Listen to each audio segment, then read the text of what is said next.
이 시간 함께 보실 말씀은 예레미야 31장을 보겠습니다.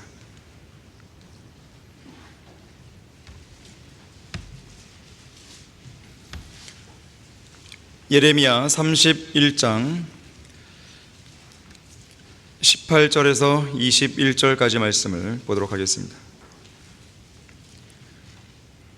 18절 말씀 보시면, 나는 에프라임이 이렇게 스스로 탄식함을 분명히 들었나니 주께서 나를 징책하셨으니 멍에에 익숙하지 못한 송아지 같은 내가 징책을 받았나이다. 주께서 나를 돌이켜 주소서. 그리하면 내가 돌아가겠나이다. 이는 주께서 주 나의 하나님이심이니이다. 내가 돌이킴을 받은 후에 분명히 나는 회개하였고, 내가 교훈을 받은 후에 내가 내 넓적다리를 쳤나이다. 내가 내 젊은 시절에 책망을 지녔기에 부끄럽고 정녕 수치스러웠나이다 하였느니라. 에프라임이 나의 사랑하는 아들이냐? 그가 기뻐하는 자식이냐?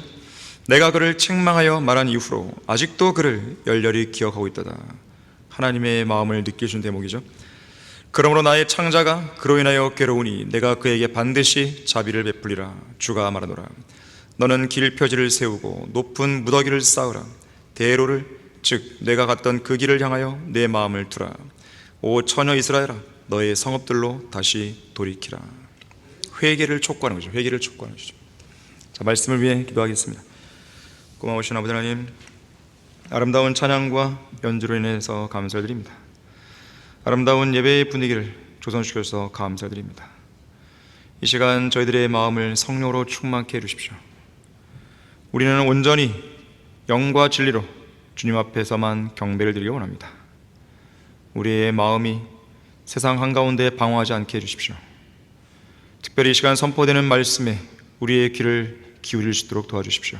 마음을 열게 하시고 그 마음밭에 말씀의 씨앗이 잘 뿌려질 수 있도록, 또 열매를 맺을 수 있도록 강력하게 역사해 주십시오. 또한 피곤치 않도록 붙들어 주십시오. 주 예수 그리스도 이름으로 기도했습니다. 아멘. 참된 회개를 이루라. 참된 회개를 이루라는 제목으로 설교하겠습니다. 어떤 한 죄인이 있었습니다. 이 죄인은 예수님을 비우는 사람이에요. 하나님의 교회를 비우는 사람입니다. 어느 신실한 목사를 찾아와서 이렇게 비아냥댔습니다. 이봐요, 목사 양반, 당신네 교회에서는 죄의 짐은 무거운 것이라 얘기하고, 또 무거운 죄의 짐을 지금 당장 벗어버려야 한다고 설교하던데 이를 어쩔까요? 나는 나의 죄가 그렇게 무겁다는 느낌이 전혀 안 드니 말입니다. 나는 아무리 죄를 지어도 어떤 무거운 짐도 못 느끼겠던데 도대체 그 죄의 짐이라는 것의 무게가 얼마나 나간답니까? 뭐 20kg 나갑니까? 아니면 쌀 한 가마니 무게가 나가나요? 뭘 느낄 수 있어야 회개를 할 거 아니요? 그러자 차분히 듣고 있던 목사가 이렇게 응수합니다. 저기 뒷산에 가면 공동묘지 있는 거 아시죠? 그 무덤 안에 누워있는 죽은 사람을 끄집어내서 그 사람 위에 무거운 짐 하나를 올려놔 보십시오. 죽은 시체가 무게를 느끼겠습니까? 죽은 시체가 무겁다고 벌떡 일어나겠습니까? 당신이 바로 이런 상태입니다. 당신은 지금 죽어 있는데 어떻게 죄의 짐이 무겁다고 느낄 수 있겠습니까? 당신의 양심이 죽어 있는데 무슨 무거운 죄의 짐을 느낄 수 있겠습니까? 그러니 회개가 안 이루어지는 거죠. 당신처럼 양심이 화인 맞은 죄인은 지옥의 문턱에 가서야 그 무게를 실감할 것입니다.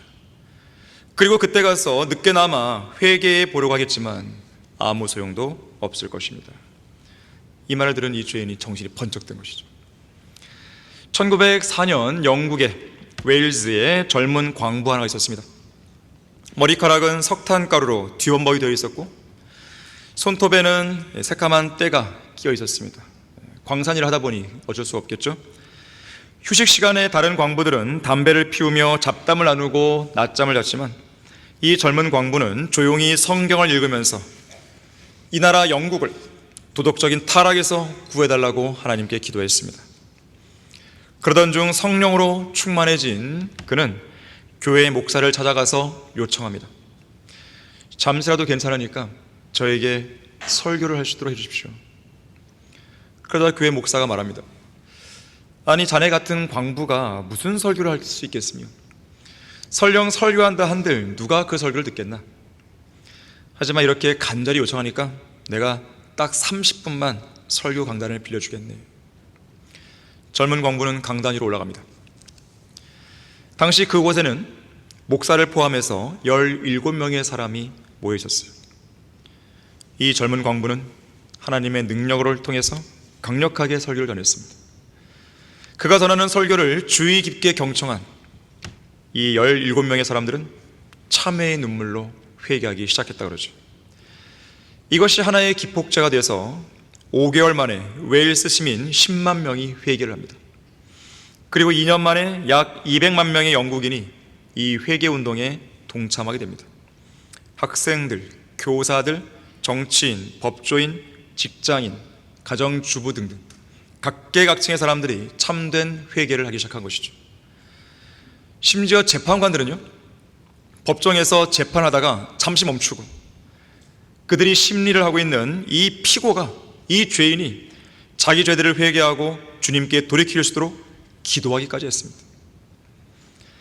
이로써 영국은 잠시나마 그 즈음에 타락의 늪에서 벗어나기 시작합니다. 이렇게 회개와 영국의 회개와 대각성 운동을 주도했던 청년 광부의 이름은 이반 로버츠입니다. 우리 교회에서 출간한 마귀들과 싸우는 영적 전쟁, 제시펜 루이스가 쓴 책인데 바로 이 이반 로버츠를 통해서 영국에서 일어난 회개 운동을 그 배경으로 하고 있는 책이죠. 구세군의 창시자 윌리엄 부스가 말했듯이 오늘날 마지막 배교한 교회 시대에 가장 큰 위험은 성령 하나님께서 역사하시지 않는 교회들, 예수 그리스도를 문 바깥으로 밀어낸 교회들, 하나님께서 전혀 함께 하시지 않는 교회들, 지옥이 빠져버린 복음, 거듭남이 사라져버린 구원, 진리가 부재한 변개된 성경, 그리고 참된 회개가 없는 용서입니다. 오늘날 죄와 거짓 교리가 난무한 이 시대에 또한 그 누구보다도 거룩해야 할 목사들의 돈과 권력과 음행으로 설교 강단이 더럽혀진 이 배교의 시대에 구원받은 우리 성도들이 최우선으로 실천해야 할 일이 있다면 그것은 바로 진정한 회개입니다. 오늘날 이 배교한 교회 시대에는 진정한 참회 기도를 좀처럼 찾아볼 수가 없습니다. 회개한답시고 끊임없이 되뇌는 의미 없는 입술의 고백들만 허공을 가로질러 울려 퍼지고 있는 것이죠. 거룩하신 하나님께서 우리에게 원하시는 것은 입술만의 회개가 아닙니다. 회개에 합당한 열매인 것이죠. 구약시대의 선지자들은 이스라엘 백성들을 향해서, 타락한 백성들을 향해서 회개를 촉구했습니다. 그러므로 이스라엘 집에 말하라. 주 하나님이 이같이 말하노라. 회개하라. 그리고 너희 우상들로부터 너희 자신을 돌이키고 너희 얼굴을 너희의 모든 가증한 것들로부터 돌이키라. 그러므로 오 이스라엘 집아, 내가 너희를 심판하리니 각자 자기 행실대로 심판하리라. 주 하나님이 말하노라. 회개하라. 그리고 너희의 모든 범죄로부터 돌이키라. 그리하면 죄악이 너희의 패망이 되지 아니하리라. 앞서 봤던 구절은 에스겔 14장 6절이고 뒤에 것은 18장 30절 말씀입니다. 회개를 촉구한 것이죠. 침례인 요한이 유대 광야에서 외친 첫 번째 일성이 뭐였습니까? 너희는 회개하라, 천국이 가까이 왔느니라 했어요. 예수님께서는 뭐라고 말씀하셨습니까? 나는 의인들을 부르러 온 것이 아니요 죄인들을 불러 회개에 이르게 하려 왔다 그랬어요. 마가복음 1장 15절에서도 너희는 회개하고 복음을 믿으라 그랬습니다. 사도 베드로도 회개를 설교합니다. 그러므로 너희는 회개하고 돌이키라. 사도 바울도 역시 회개를 설교합니다. 하나님께 대한 회개와 주 예수 그리스도에 대한 믿음을 증거했다고 바울은 고백한 것이. 회개는 마음을 바꾸는 것이, 돌이키는 것입니다. 죄에 대해서, 죄에 많은 자신에 대해서 자기 마음을 완전히 바꾸는 거예요. 거룩하신 하나님에 대해서 자기 마음을 완전히 바꾸는 것입니다. 하나님은 말씀하시죠. 어디에 살고 있는 어떤 사람에게도 회개하라고 명령하십니다. 지금은 참된 회개를 통해 거룩하신 하나님 앞에 온전히 서야 할 때인 것이죠. 참된 회개를 하려면 어떻게 됩니까? 세 가지를 말씀드립니다. 첫 번째는 자기 죄에 대해서 진정으로 참회하는 상한 영이 있어야 됩니다. 상한 영. 진정으로 참회하는 상한 영. 자기 죄에 대해서. 다 같이 누가복음 18장 9절을 보겠습니다.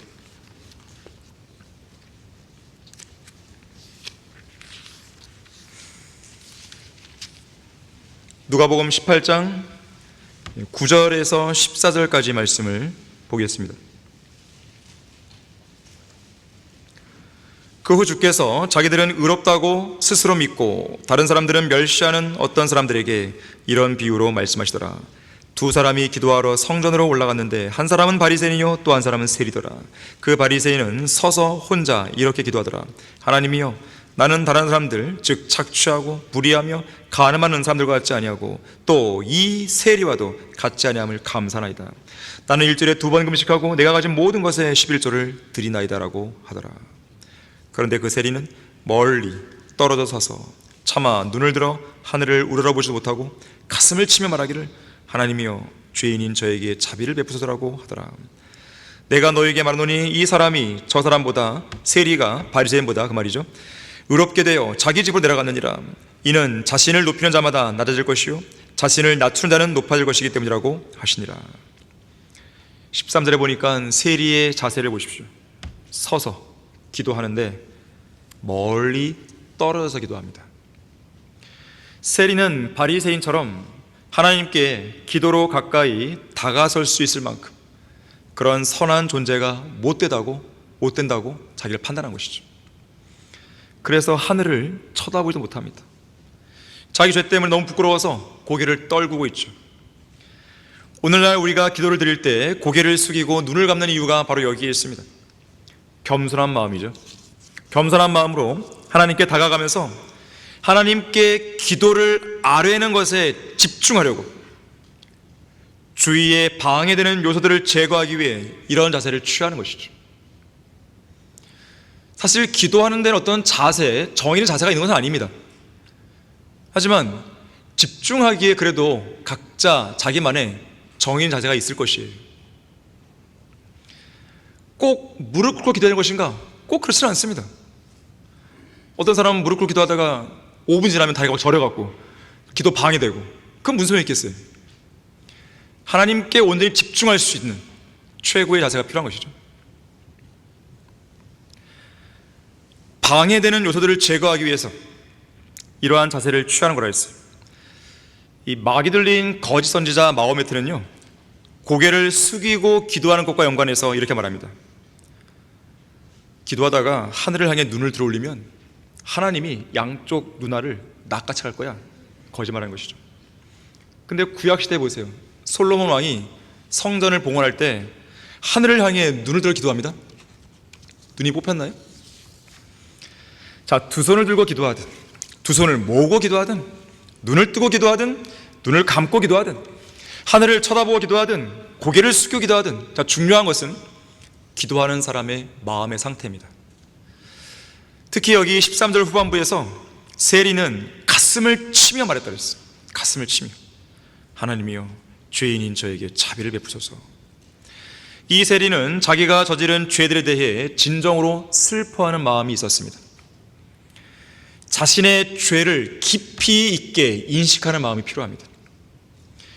그러면서 하나님의 자비를 바라는 상한 영이 필요하죠. 상한 영. 다른 말로 하자면 상하고 참여하는 마음입니다. 자, 마음의 자세가 여러분의 기도의 질을 결정합니다. 하나님은 진실로 참여하는 자의 기도를 들으시는 분이죠. 두 개의 본문을 찾아볼 텐데요, 시편 51편 17절입니다. 우리는 이 두 개의 본문을 통해서 상한 영이 필요하다는 것을 깨달아야 됩니다. 상하고 참여하는 마음이 필요하다는 것을 깨달으셔야 돼요. 시편 51편 17절에 다윗은 밧세바와 동침한 이후에 바로 이 시를 짓게 되는 것인데, 선지자 나단이 와서 책망했을 때인 것이죠. 자, 17절에서 하나님의 희생제들은 상한 영이니, 어떤 동물을 바치고 그런 게 아니라는 거예요. 간음죄는요 용서받을 수 없습니다. 어떠한 희생제물로 다 용서가 안 되는 거예요. 간음죄와 살인죄는 죽음으로서만이 그 심판을 받아야 되는 것이거든요. 만약에 다윗이 간음죄와 살인죄에 대해서 어떤 동물의 희생제사를 통해 용서받는다는 것을 알았다면 이런 말을 안 쓸 것이에요. 빨리 제사를 드렸겠죠. 하지만 다윗도 아는 것이에요. 다윗은 율법을 잘 알았습니다. 간음죄와 살인죄는 어떠한 희생제물로도 용서가 안 되는 거예요. 그래서 다윗이 고백하는 거예요. 하나님의 희생제들은 짐승이 아니에요. 상한 영이니, 오 하나님이여, 주께서는 상하고 참여하는 마음을 멸시하지 아니하시리다. 자, 같은 맥락에서 이사야 57장 15절을 보십시오. 자, 우리에게 필요한 마음이 바로 이러한 마음이에요. 이사야 57장 15절입니다. 여러분이 어떤 회개를 하려거든 이러한 마음의 자세를 먼저 갖춰야 됩니다. 57장 15절에서 영원에 거하시는 저 셋째 하늘을 말하는 것이죠. 높고 우뚝 솟은 분, 우주에서 가장 높은 곳에 계신 분이죠. 그의 이름이 거룩이신 분이, 하늘나라는 거룩한 나라죠. 이같이 말하더라. 나는 높고 거룩한 곳에 거하며 또한 통회하고 겸손한 영을 지닌 자와 함께 거하여 겸손한 자의 영을 소생케 하고 통회하는 자의 마음을 소생케 하는도다. 자, 진정한 참회가 없이 드리는 기도는 하나님께서 절대로 안 받으십니다. 그런데 참된 회개에는 이런 상한 영과 상하고 참회하는 마음에는 반드시 참된 회개의 눈물이 따라옵니다. 이사야 66장 2절에 보니까 이러한 사람은 내가 보살피리니 곧 영이 가난하고 통회하고 내 말에 떠는 자라고 그랬단 말이에요. 만일에 어떤 성도가요 하나님 앞에서 가증하고 추악하고 더러운 죄를 지었으면서도 또한 그 죄로 인해 자신 안에 있는 성령 하나님을 무척 슬프시게 해드렸으면서도 그 죄에 대해 진정한 참회의 눈물을 흘리지 않고 있다면 그 성도는 진정한 그리스도인이 아닌 것이죠.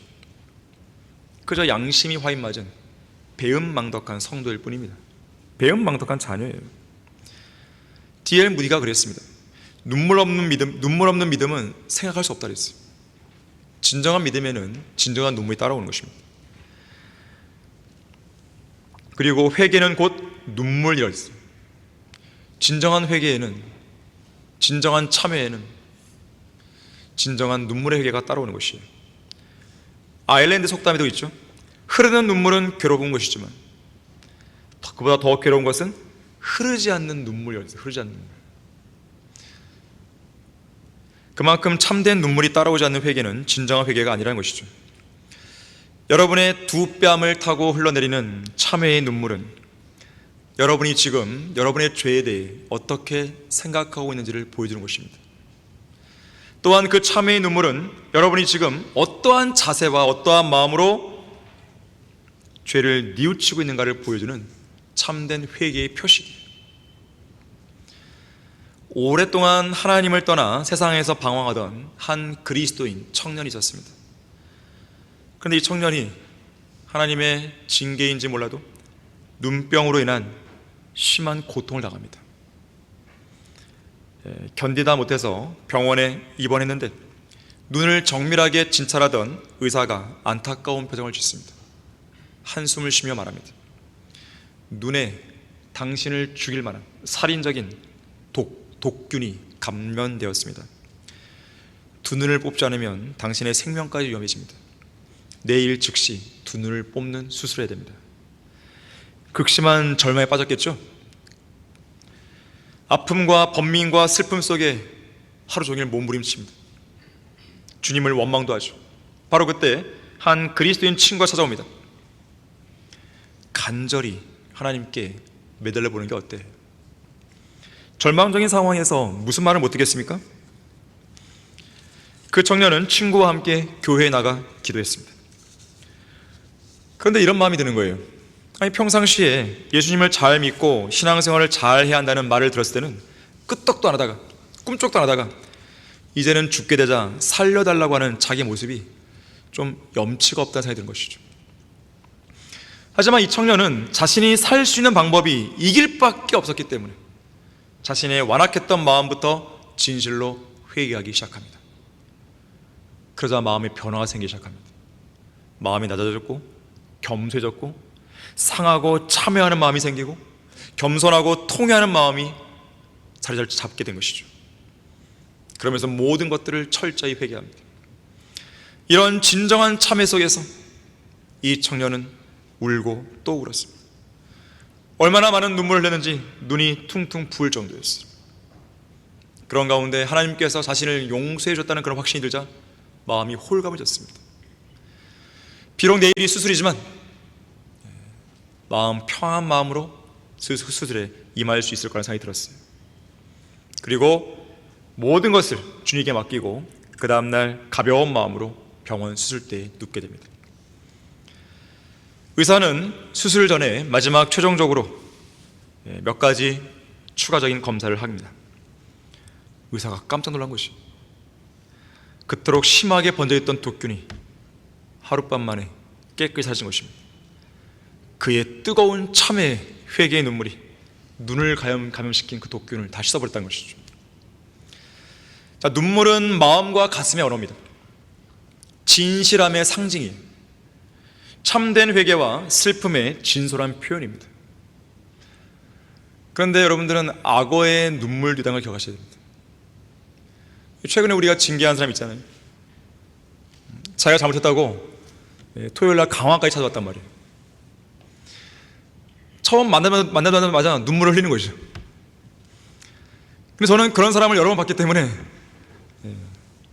믿지 않았어요. 다만 뭘 잘못했는지를 정확하게 짚었죠. 그냥. 왜냐하면 그냥 막연하게 잘못한 거는 진정한 회개가 될 수 없어요. 자기가 뭘 잘못했는지 알아야죠. 정확하게. 여러분 지난 주일에 설계했지만 죄를 자백할 때는요 구체적으로 하셔야 돼요.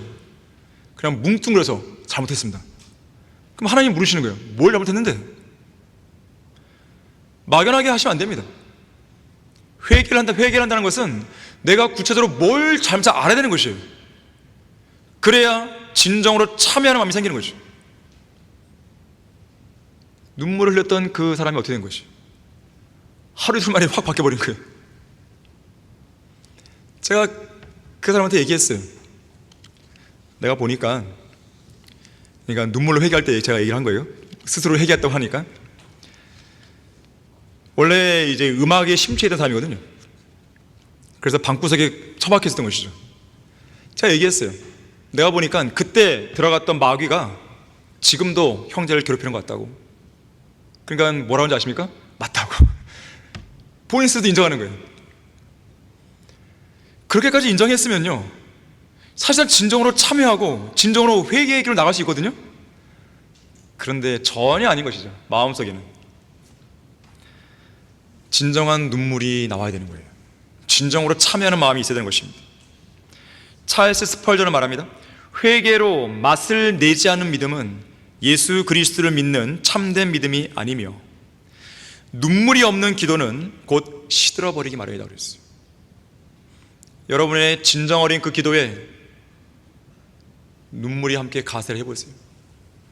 그 기도는 더욱더 간절해질 수밖에 없겠죠. 예수님은 말씀하신다. 애통하는 자들은 복이 있나니 그들이 위로를 받을 것이라고 했어요. 여러분은 여러분의 죄에 대해 애통하는 심정이 있습니까? 정말로 죄를 자백하는 데 있어서 그냥 습관적으로 죄 짓고 자백하고 이것은 안 되는 거예요. 그것은 진정한 회개가 이루어지지 않았다는 뜻입니다. 진정한 돌이킴이 없는 거죠. 나중에 또 죄짐을 자백하면 되지, 이런 마음이 은연중에 깔려있는 거예요. 그냥. 그거는 죄에 대한 자백을 이용하는 것입니다. 하나님께서 그런 식으로 자백하라고 이러한 자백에 관한 이야기를 하신 게 아니에요. 그러한 죄의 자백이 진정한 것이 되려면 진정한 회개가 동반돼야 됩니다. 어떤 사람은 말했듯이 눈물은 그 사람의 혼을 치유하는 약이라고 그랬어요. 왜 그런가 하면 애통할 때 자신 안에 있는 참된 모습을 보게 됩니다. 그리고 참된 회개를 할 수 있는 거예요. 어떤 사람도 이렇게 말합니다. 애통할 때 우리의 마음은 부드러워진다. 이건 단순한 카타르시스가 아닙니다. 울고 났더니 시원해지더라, 그것이 아니에요. 그거는 회개가 아닙니다. 우리의 혼은 맑아진다. 애통할 때 우리 자신의 참된 모습을 보고 회개하게 된다. 애통할 때 더 이상 교만할 수 없다. 애통은 회개의 시녀이며 회개는 겸손으로 이어지는 관문이다. 애통할 때 우리 안에 있는 잘못된 욕망이 정화된다. 주님 앞에서 흘리는 참된 눈물의 회개가 있을 때 하나님께서는 예수 그리스도의 피로 우리의 더러운 죄들을 씻어주시는 것입니다. 참된 회개를 하려면 어떻게 합니까? 두 번째로, 적극적인 회개에 따른 행동의 변화가 수반되어야 됩니다. 마음만 바뀌면 안 돼요. 행동의 변화가 있어야 되는 것이죠. 자, 그런데 마음이 바뀌게 되면 행동의 변화가 없을 수 없습니다. 자, 행동의 변화가 수반되는 회개를 우리는 적극적인 회개로 말합니다. 그러면 적극적인 회개가 있으면 소극적인 회개도 있겠죠? 소극적인 회개는 그저 죄에 대해 슬퍼하기만 하는 회개예요. 죄에 대해 슬퍼하기만 하는 거예요. 하지만 적극적인 회개는요, 내가 지은 죄에 대해서만이 아니라 죄를 지은 나 자신, 당사자에 대한 철저한 반성이 있는 것이죠. 철저한 슬픔이 있는 거예요. 주님, 저는 구제불능입니다. 저는 아무리 해도 제 노력은 안 됩니다. 그래서 주님의 도우심이 필요합니다. 저는 형편없는 죄인입니다. 내가 지은 죄 자체만에 대한 슬픔이 아니라 그 죄를 지은 나에 대한 그런 슬픔이 있어야 되는 것이에요. 나는 좀 대단한 존재인데 내가 남들보다 좀 낫지, 이런 사람은 회개 못하죠. 그래서 진정한 회개 없이 이런 사람들은 눈물만 흘려요. 그냥 악어의 눈물이죠. 때로는 진정한 회개 없이 고행을 합니다. 고행. 소극적인 회개라는 사람들은 진정한 회개가 없이 자기가 지은 죄에 대해서 자기 스스로 이거를 커버하려고 그러는 거죠. 어느 누가 죄에 대해서 해결할 때 자기 노력으로 해결합니까? 예수 그리스도의 피밖에 없죠. 그렇기 때문에 자기 자신에 대한 슬픔이 극심해야지만 예수 그리스도의 피에 대한 간절함이 있는 것이죠. 반면에 적극적인 회개는요, 진정한 참회가 이루어졌기 때문에 행동의 변화가 나타납니다. 하지만 소극적인 회개만 이루는 사람들은 방금 지었던 죄로 다시 돌아가 버리는 거예요. 그냥 마태복음 21장에 보게 되면 첫째 아들과 둘째 아들에 관한 이야기가 나와요. 첫째 아들은요, 처음에 포도밭에 가서 일하라고 아버지가 시켰을 때 거절하잖아요. 그런데 나중에 회개하고 마음을 바꿔서 포도밭으로 가서 실제로 일을 하죠. 행동의 변화가 나타나는 것입니다. 적극적인 회개죠. 누가복음 10월에 나오는 탕자의 비유도 똑같습니다. 처음에는 모든 재산을 탕진하고 방탕하게 살았던 작은 아들이었죠. 뒤늦게 자기 잘못을 깨닫고 회개합니다. 그리고 자신의 아버지께로 돌아갑니다. 적극적인 회개입니다. 탕자의 비유에서 우리는 작은 아들을 통해 반드시 배워야 할 중요한 교훈 한 가지가 있는데, 작은 아들은 그것이 잘못된 것이든 또 좋은 것이든 간에 자기가 결심한 대로, 마음에 먹은 대로 실제로 행했다는 거예요. 내가 아버지 집을 떠나겠다 마음을 품었더니 떠났잖아요. 마귀처럼 살아야겠다 그랬더니 살았잖아요. 물론 이것은 나쁜 모습이죠. 그런데 반대로 그 모든 걸 탕진한 이후에 인생이 저 밑바닥까지 떨어졌을 때 다시 아버지 집으로 가야겠다 했을 때 일어나서 갔잖아요. 이 자세가 필요한 것이죠. 실제로 겸손히 낮아져서 진정으로 회개했고 그 결심대로 아버지 집으로 돌아온 것이죠. 하지만 오늘날 악한 현 세상을 보십시오. 이런 작은 아들을 찾아보기가 어렵습니다. 세상 죄인들은 수십 번, 수백 번 복음과 진리를 들어서도 결코 주님께로 돌아오지 않는 것이죠. 그들은 자기들이 죄인인 줄도 압니다. 양심의 찔림도 받습니다. 예수 그리스도의 피가 중요하다는 것도 듣습니다. 아, 그렇군요. 나의 힘으로는 안 되는군요. 예수님의 피밖에는 안 되는군요. 예수님의 피로만이 나를 의롭게 할 수 있겠군요. 다 깨닫습니다. 그런데 마지막 순간에서 예수님을 영접하지 않는 것이죠. 제대로 된 회개가 이루어지는 이런 것이 아닙니다. 자칭 그리스도인이라고 하는 사람들도 마찬가지예요. 오랜 세월 주님을 떠나서 세상에서 타락한 삶을 살았던 성도라도 지금 당장 회개하고 돌이키고 주님께로 오면 되는데 그 일을 실천하지 않는 거예요. 적극적인 회개가 안 이루어진 것이죠. 마치 그런 성도는 뭐 하겠냐면 계속해서 뒷걸음질 치는 송아지와 같습니다. 산비탈에서 앞으로 걸어 올라가야 되는데 고삐를 앞에서 잡아당기는 그 주인을 따라 올라가야 되는데 계속해서 뒷걸음질 치는 것이죠. 버티는 겁니다. 결국 계속되는 타락으로 뒤로 미끄러지기만 할 뿐이죠. 주님께 안 돌아가는 것입니다. 우리 호세아 11장 8절 보십시오.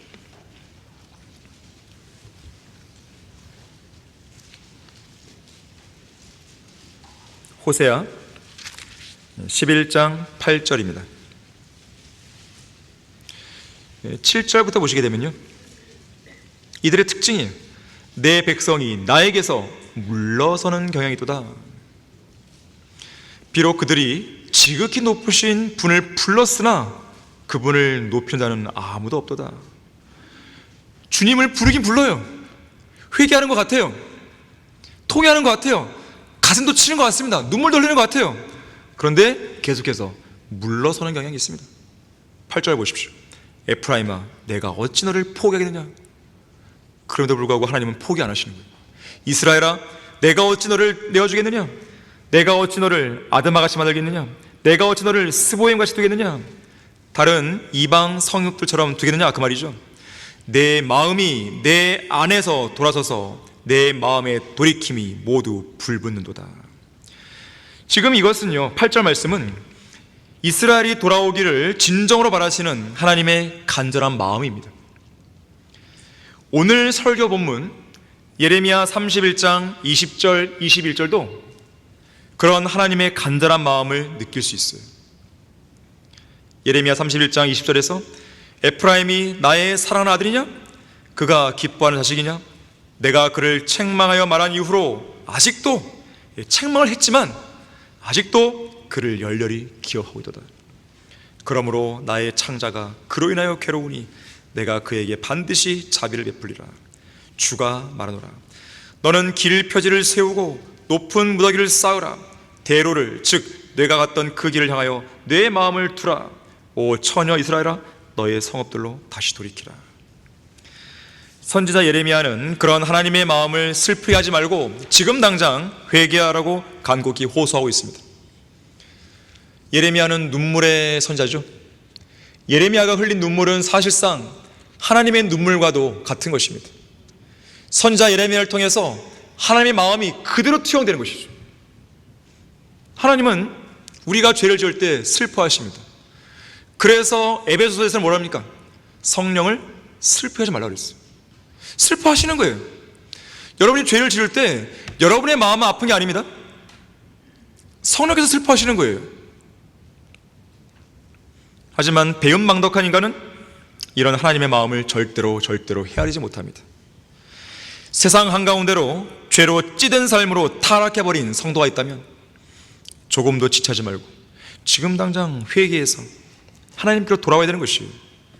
자비로우신 하나님의 품으로 돌아와야 되는 것입니다. 우리를 버리시지도 않고 포기하지도 않는 하나님께로 돌아와야 되는 것이에요. 회개는 성경에서 100번 이상 언급될 만큼 죄인들이 반드시 해야 할 중요한 과제입니다. 그 말은요, 바꿔 말하면 하나님의 마음에는요, 모든 인간이 회개를 하기를 바라는 그 부담감을 갖고 계신 거예요. 왜 하나님께서 그렇게 많이 회개하라 촉구하시겠어요? 그런 영적인 부담감이 갖고 계신 거죠. 하나님도 사람들이 구원받기를 원하는데, 지옥까지 안 오면 좋겠는데, 모두가 구원받기를 원하시는데, 내가 지금 당장 이 땅에 올 수 있지만 그 시간을 늦추고 지체하는 이유는 너희들의 구원을 위한 것인데 왜 그걸 몰라주냐 이거죠. 하나님의 그 사랑, 예수 그리스도의 십자가의 죽음을 통해 이미 나타난 것이에요. 17세기 영국의 청교도 목사였던 토마스 왓슨은 말하기를, 회개는 미루면 미룰수록, 회개를 미루면 미룰수록 죄는 더 강력해지고 마음은 더 강팍해지고 얼음이 더 단단하게 얼면 얼수록 그것을 깨기는 더 힘든 법이다 그랬어. 얼음처럼 되는 거예요. 또 한 명의 청교도 목사 토마스 아담스는 말하기를, 회개 이외에 하나님의 심판을 막아줄 방패는 없다 그랬어요. 오직 회개 말고는 그 강력한 힘을 감당할 수 있는 것이 이 세상에는 없다 그랬습니다. 우리는 정상적인 그리스도인으로 살기 위해서, 정상적인 그리스도인으로 성장하기 위해서 옛사람을 벗어버리고 새 사람으로 옷 입어야 되는 거잖아요. 그런데 이 과정 속에서 필요한 것이 뭐냐면 바로 회개입니다. 회개는 나 자신이 바뀌는 과정이기 때문에 그런 거예요. 옛사람은 죽고 새 사람이 드러나는 것이죠. 이 과정 속에서 나는 계속 바뀌는 거예요. 자, 나의 마음이 바뀌고 나의 행동이 바뀌는 것이죠. 회개는 반드시 행동의 변화를 가져오게 되겠습니다. 키를 돌릴 때 배 전체가 방향을 바꾸듯이 마음의 변화는 삶과 행동의 변화를 낳는 것이죠. 죄의 핵심은요, 하나님으로부터 떠나는 것입니다. 회개의 핵심은 하나님께로 돌아오는 것이에요. 인간의 약점이 무엇입니까? 그 죄를 지음으로써 하나님의 강력한 징계가 있고 재앙이 내려지면 인간은 회개합니다. 그게 힘드니까요. 괴로우니까요. 그런데 잠시 회개하는 것 같은데 재앙과 징계가 거치면 또다시 옛날로 가는 거예요. 이건 진정한 회개가 아니죠. 적극적인 회개가 아닙니다. 재앙을 완전히 멈추는 길은 진정한 참회 기도와 진정한 회개밖에 없는 거예요. 회개는 죄와 나쁜 습관을 끊어버리는 거예요. 자, 마음이 돌아서게 되면 행동의 변화가 나타나고, 행동의 변화가 나타나면 죄를 끊어버리는 거예요. 나쁜 습관을 끊어버리는 거예요. 요즘엔 사람들이 쇼츠를 많이 보죠. 쇼츠. 하루 종일 쇼츠를 보죠. 끊어버리는 것이죠. 하나님께서는 우리의 부패하고 잔인하고 타락한 성품 때문에 불쾌하게 여기십니다. 회개하십시오. 술을 마시는 사람들은 술을 끊으십시오. 다른 지체들을 저주하거나 비난하거나 험담하지 마십시오. 여러분의 패를 담배로 망치면 안 되죠. 더러운 농담을 그만둬야 돼요.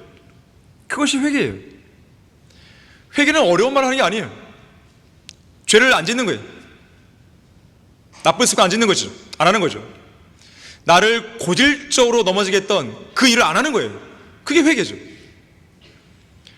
내가 그 고질적인 죄들을 계속 범함으로써 내가 통회하고 또 눈물로 기도하고 참여하고 회개했다 하더라도 행동의 변화가 없으면 아무런 소용이 없는 것입니다.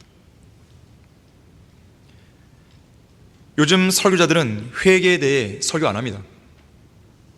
하지만 회개는 하나님의 명령이에요. 자, 회개에 방해가 된다면 거실에서 TV를 치워버려야죠. 자, TV가 있느냐 없느냐가 그 가정에 영적인 성숙도를 보장하는 게 아닙니다. TV가 없으면 경건한 가정이에요? TV가 있으면 불경한 가정이에요? TV는 없어도 쇼츠로 많이 본 사람 있잖아요. 또 그게 중요한 게 아니에요. 여러분의 신앙생활에서 방해가 되는 것은 TV만 있는 게 아니에요. 여러분의 집안을 잘 보십시오. 여러분의 신앙생활과 여러분의 진정한 회개를 방해한 것들이 많이 있습니다. 그것들 다 끊어버리는 것이에요. 제거하는 것이죠. 집안 살림 안 남아날 것 같습니까? 집에서 더러운 아이돌 그룹의 음악들, 세상 음악들 없애버리셔야 됩니다. 러커만 목사님은 회개는 당신의 비겁함을 버리는 것이고 당신의 게으름과 완고함과 유치함을 내버리는 것이었어요. 눈에 보이는 물건만 문제가 아닙니다. 눈에 보이지 않는 것들이 여러분의 회개를 방해하는 것입니다. 또한 진리를 들었을 때 화내는 것을 그치는 게 회개라고 그랬습니다. 자신에게 동의하지 않는 사람을 사랑하기 시작하는 것이 회개라고 그랬어요. 자신에게 상처 준 사람을 용서하는 것이 회개라고 그랬어요. 하나님은 명령하십니다. 회개하라. 죄들로부터 돌이키라. 이것이 회개예요. 눈물로 얼룩진 온전한 회개를 통해서 모든 형식적이고 불필요한 거품들을 제거하고 거룩하신 하나님 앞에서 참신한 마음으로 새롭게 출발하는 것, 이것이 바로 진정한 회개입니다. 참된 회개를 하면 어떻게 됩니까? 마지막 세 번째로, 회개에 합당한 열매를 맺어야 합니다. 두 번째와 연관되어 있지만 관점이 좀 달라요. 침례인 요한은 누가복음 3장 8절에서요, 회개에 합당한 열매들을 맺으라고 경고했습니다. 바울도 사도행전 26장 20절에서 이방인들에게 회개하고 하나님께로 돌이켜 회개에 합당한 일을 행하라고 전파했습니다. 자, 누가복음 19장 8절 보겠습니다. 삭개오는 회개에 합당한 열매가 무엇인지를 정확하게 제시해주는 한 사례가 됩니다. 누가복음 19장 8절입니다. 그때 삭개오가 서서 주께 말씀드리기를, 보소서 주여, 내 소유의 절반을 가난한 사람들에게 나눠주겠나이다. 그리고 내가 누구에게 부정한 방법으로 착취한 것이 있으면 4배로 갚아 주겠나이다 라고 하니, 어떤 보상을 하는 거예요. 자기가 피해를 준 것에 대한 보상을 하는 것입니다. 단순히 무언가를 하지 않겠습니다 끊는 정도가 아니라 자기의 죄로 인한 어떤 피해가 발생했을 때 그에 대한 보상까지 하는 거예요. 한 단계 더 나아가는 것이죠. 적극적인 회개를 해서도 더 적극적인 회개인 것이죠. 회개한 자신이, 삭개오는 회개한 자신이 구약의 율법에 따라 무엇을 어떻게 할 것인지에 관해 구체적으로 주님께 말씀드리고 있는 것이에요. 도둑질한 것에 대해 어떻게 보상할 것인지와 관련해서 율법의 명령을 있는 그대로 따르겠다고 자신의 결심을 표명한 것이죠. 출애굽기 22장 1절에 나오는 율법을 보게 되면, 누군가가 양 한 마리를 훔치거나 죽였을 때 살아있는 양 4마리로 갚아야 했습니다. 그래서 이 율법에 따라서 삭개오도 말하는 거예요. 4배로 갚겠다고. 이런 확실한 증거를 보신 예수님은 이어지는 9절에서 오늘 구원이 이 집에 이르렀으니 그도 아브라함의 아들이기 때문이라고 말씀하십니다. 물론 교리적으로 삭개오가 받은 구원을 우리 교회 시대에 적용할 수는 없습니다. 우리의 구원은 회개를 통해 이루어진 것이 아니라 예수 그리스도를 믿는 믿음을 통해 이루어지기 때문에 그런 것이죠. 하지만 이 시대에 우리 그리스도인들도, 구원받은 그리스도인들도 회개에 합당한 열매를 맺도록 노력해야 됩니다. 그와 관련된 가장 큰 변화는 앞서 두 번째 봤듯이 죄를 안 짓는 것이죠. 하지만 여기서 멈추는 것이 아니라 한 단계 더 나아가서 의를 행해야 되는 것이죠. 단순히 죄를 안 짓고 나쁜 습관을 끊어버리는 것, 이 정도로 끝나는 게 아닙니다. 더 나아가서 더 적극적으로 주님을 위해 뭔가를 하는 것이죠. 의를 행하는 것입니다. 악한 행실을 버릴 뿐 아니라 성경적으로 옳은 일을 행하는 것이죠. 이와 관련해서는 밥 존스 시니어 목사님이 아주 중요한 설교를 했었죠. 하늘이 무너져도 옳은 일을 행하라고 했어요. 그 제목의 설교를 하면서 이렇게 이야기하죠. 두 개의 단어로 된 가장 위대한 영어 표현은 do right, 옳은 일을 하라, 그 표현이라고 말했어요. 옳은 일을 위한 기회를 얻으려고 불의를 행하는 것은 절대로 옳지 않다 그랬어요. 옳은 길은 항상 올바른 목적지로 이끈다. 옳은 길은 누구와 함께 가도 타협이 아니지만 그릇된 길은 누구와 함께 가도 타협이며 단 한 발자국을 가더라도 타협이 된다 그랬어요. 근데 여러분들 경험해 봤겠지만 내가 죄를 안 짓는 것, 자, 거기까지는 됐다 하더라도 더 나아가서 주님을 위해서 뭔가 내가 의를 행한다고 할 때에 사탄이 가만히 있지는 않죠. 거기는 사탄의 공격이 옵니다. 왕따를 당하게 하고 따돌림 당하게 하고 친구들이 떠나게 되고 그렇게 되는 것이죠. 그래서 옳은 일을 행할 때는 항상 희생이 따르는 거예요. 그걸 감수해야 됩니다. 하지만 사람들이 그걸 싫어하기 때문에 회개에 합당한 열매를 안 맺는 거예요. 못 맺는 거예요. 자, 회개에 합당한 열매를 맺지 못하게 되면 더 적극적인 의를 행하는 일로 나가지 않게 되면 다시 옛날 습관으로 돌아가기가 쉬운 거예요. 한 번은 D.L. 무디가 어떤 지역에서 복음 전도 집회를 열고 있었습니다. 한 청년이 와서 이렇게 말합니다. 목사님, 저는 시내 어느 상점에서 점원으로 일하고 있습니다. 그런데 한 달 전에 $1,500의 돈을 훔쳤습니다. 상점에서. 그런데 저는 이번에 복음전도 집회에 참석하면서 생각해 보니까 제가 너무나 큰 죄를 지었다고 알게 됐습니다. 저도 이제 예수 그리스도를 믿고 구원받은 성도로서 진정으로 회개하고 싶고 이 돈을 꼭 돌려주고 싶습니다. 근데 제가 $1,500 중에서도 일부를 썼기 때문에 제 수중에 남아있는 돈이 $950밖에 없습니다. 모자라는 금액 $550를 지금 당장 채울 수도 없으니 어떻게 하면 좋습니까? 그래서 제가 생각한 방법이 있는데, 남은 돈 $950를 더 이상 쓰지 않고 이것을 가지고 장사를 해서 $1,500를 만들어서 그때 갖다 주면 어떻겠습니까? 여러분 어떻게 할까요? 좋은 생각이네. 그럴까요? 무디는 이렇게 말합니다. 도둑질한 돈으로 장사한다고 해서 장사가 되겠습니까? 우선 남은 돈만을 갖고 가서 용서를 구하고 돈을 나중에 돌려주겠다고 말하는 게 어떻겠습니까? 남은 돈은 그 부족한 부분에 대해서요. 하지만 이 청년은 머뭇거립니다. 이 정도 금액으로는 부끄러워서 갈 수 없어요. 기왕에 돌려줄 바에는 온전한 금액을 갖고 가는 게 낫지 않겠습니까? 무디는 이 청년을 강권합니다. 그렇게 하는 것은 진정한 회개가 아닙니다. 제가 함께 가줄 테니 용기를 내서 그 남은 돈이라도 일단 돌려줍시다. 그래서 무디는 그 청년을 데리고 상점으로 가서 자초지종을 설명하고 우선 남은 돈을 돌려주게 됩니다.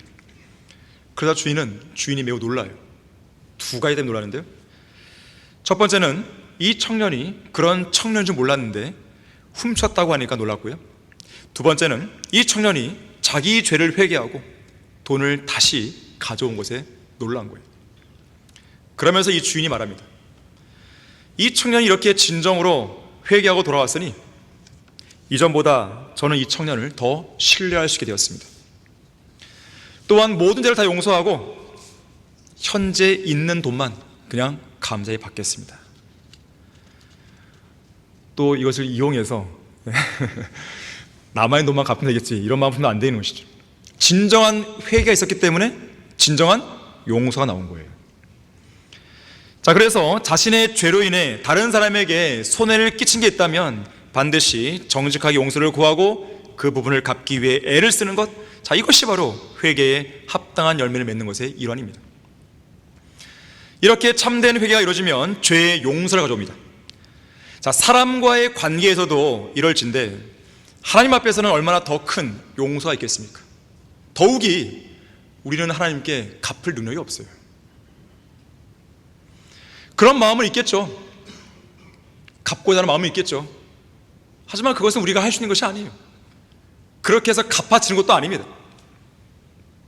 그만큼 하나님은 자비로우신 분이에요. 그래서 우리가 그 자비하심에 근거해서 회개를 할 수 있는 것이죠.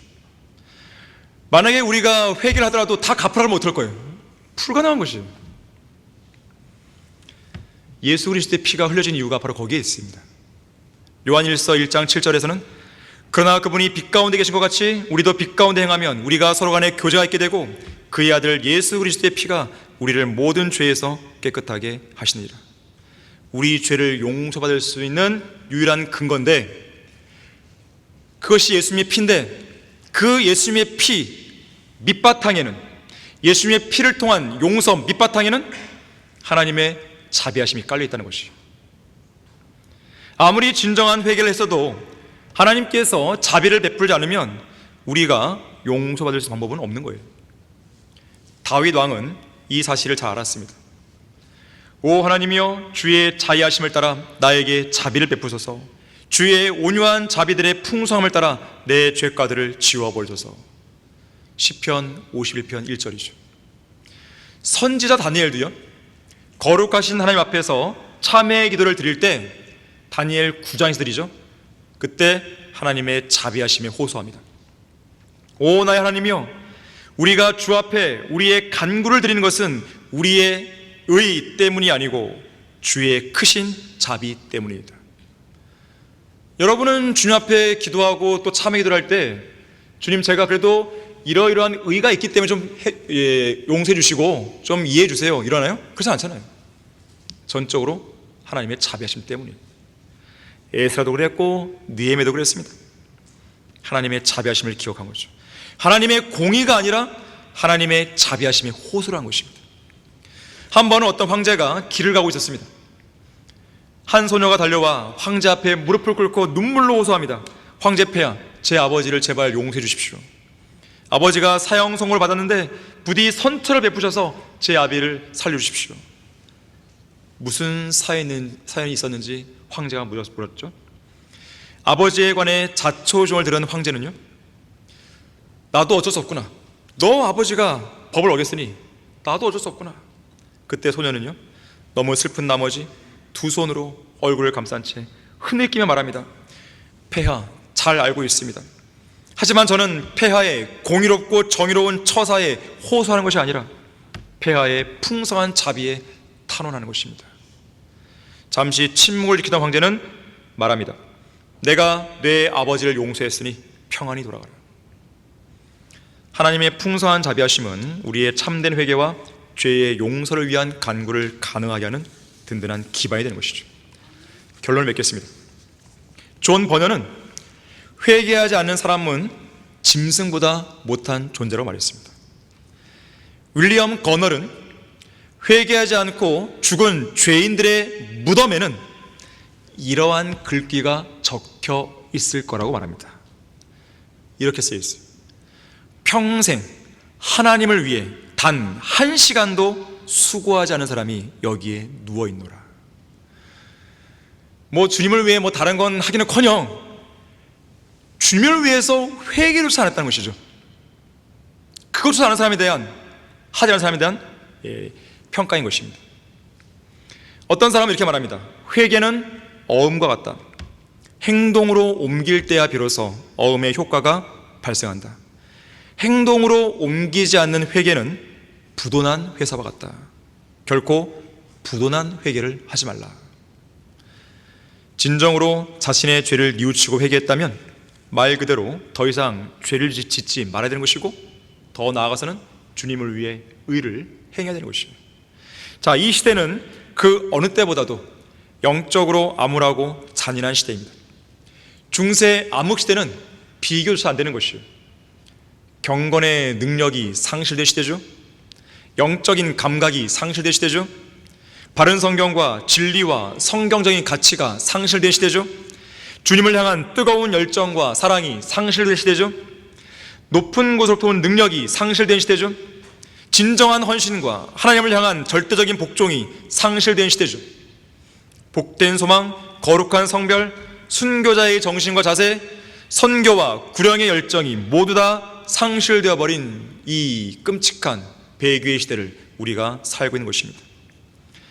과연 이러한 시대에 우리는 과연 성경대로 믿는 그리스도인으로서 무엇을 해야 되는 것인가?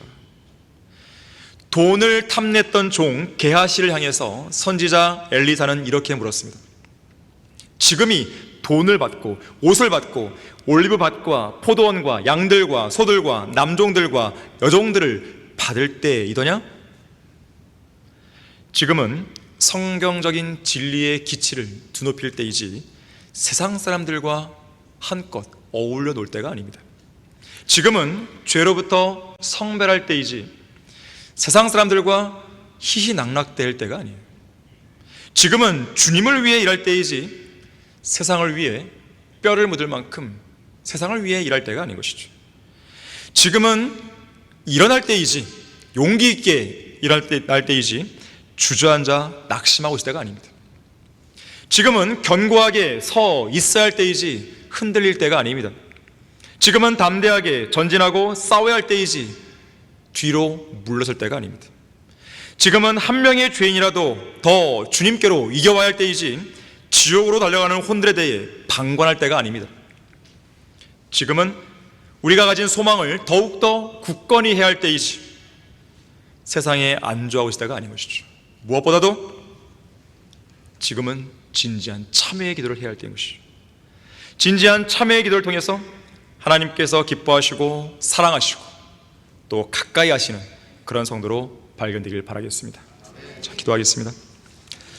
고마우신 아버지 하나님, 오늘도 두 번의 예배를 드리게 하시고 주님 앞에 다가서고 밀착할 수 있게 해주셔서 감사드립니다. 우리에게 들려주신 진리의 말씀들을 우리 마음속에 강하게 또 깊이 있게 새길 수 있도록 도와주시고 우리의 믿음의 생활에 온전히 투영될 수 있도록 도와주십시오. 우리가 기왕에 회개를 한다면 진정으로 회개를 해야 됩니다. 진정으로 흘리는 그 눈물로 주님 앞에 회개를 함으로써 그동안 우리가 답습해왔던 잘못된 나쁜 습관, 죄악들, 그것을 다시금 반복하지 않도록 저희들을 도와주시길 간구드립니다. 주 예수 그리스도 이름으로 기도했습니다. 아멘.